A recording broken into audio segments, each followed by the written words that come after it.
What's up, everybody? It's Luke James, not the singer. If you're looking to get your music reviewed, you can hit up this email that's right here. But today I'm going to hit you up with my thoughts and opinions on this album from Leroy Torawno called Love for All, Hatred for None. Now, Leroy Torawno used to go by Talented. I did review a project of his back in 2015 called The Real World Toronto, and it was a really dope project. So make sure you go back and check that one, check this one out, and hit him up on social media by checking out the links down below in the information box. Everything is there for you. But what you're going to get with this album is a wide variety of styles, which is a bit of a gift and a curse, because depending on what you like, you might find yourself doing a lot of skipping here in order to get to the style that you prefer from him. So to start things off with the intro track, we have him speaking on being nearly 30 and just trying to find his way while venting his frustrations. This is the introspection that I like the best on this album. So I like when he goes with this style, when he's getting more thoughtful, and he vents his frustrations even more on the song Best That I Got, where he spits, "A couple millionaires hit me up for beats this year, one of them shopped and the other one just wanted to hear." So right there, he's speaking on the trials and tribulations of an upcoming producer and rapper who just has people wasting his time. Sometimes they're checking your shit out, sometimes they want to work with you, sometimes they don't.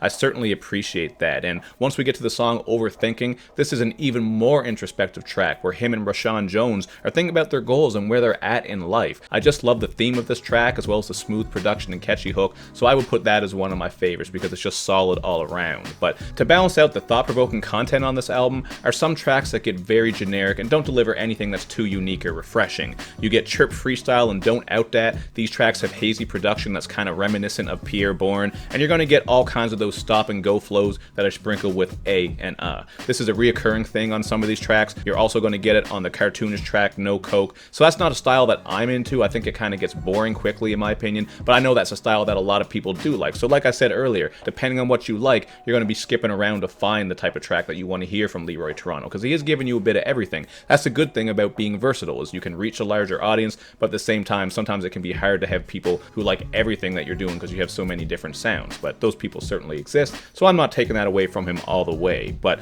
another track I would throw in as being kind of generic is Puffy Combs. This one is a standard banger drenched in auto-tune. I could certainly see it having mainstream appeal, so that's dope, but again, it's nothing that's too unique or refreshing. There's just no unique stamp on it. Same with Fdym. This is just some loose bars over a clunky piano beat. But I will say one of the more mainstream or commercial aim tracks that I did enjoy is Play With Your Mind. This one has a catchy summertime vibe to it. You got Leroy speaking game to a girl, and it has a bit of a Terrace Martin vibe, which is obviously a good thing. So I did appreciate that, and you are going to get more of this love and relationships content throughout this album. The song You're My Lady samples D'Angelo's classic track Lady, as Leroy is on here confessing that he's tired of partying every night and chasing the wrong girls. And then with Should I Get Going, we're getting a beat that is smoother than the finest silk with a really groovy bass line. This is one of my favorite tracks for sure.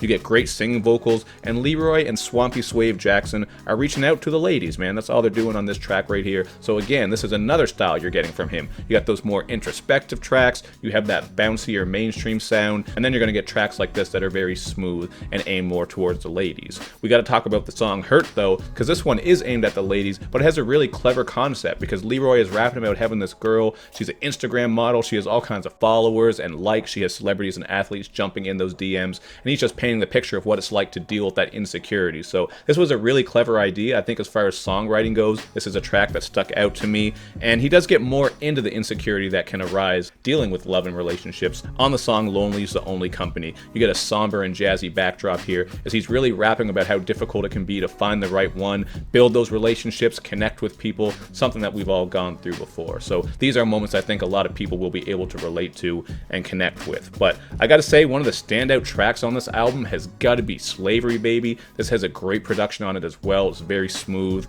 and you're getting Leroy, Judah Morrison, and Free World combining for what is probably the album's most powerful track. This just deals with racial injustice. They're providing a lot of social commentary, and there are some stellar bars on here, and I never say stellar, so I must mean it. You got Leroy spitting, "You joined the force just to try and kill me legally. Your kids lining up for my shows and they repeating me. Your daughter want to be with me, son want to be like me. Time to pay some homage and have a little decency." Those are some fucking bars right there. I really appreciate him speaking on that shit, because we all know how it goes, man. Black culture is soaked up and absorbed, and yet too often black people are treated like dirt in spite of that. We see it happen to celebrities, athletes, everyday people. It's something that goes on. We all know that. So I appreciate that. And Judah had a line that really stuck with me too when he said, "I can't imagine my daughter being choked to death." He really had his knee on this nigga neck. So he's speaking there about police brutality and how that's something we're still dealing with. Great performances from everyone. I also liked Free World's verse. He's copping diamonds but still dropping gems. That's what he says, and you are going to pick up on some gems in what he's saying there.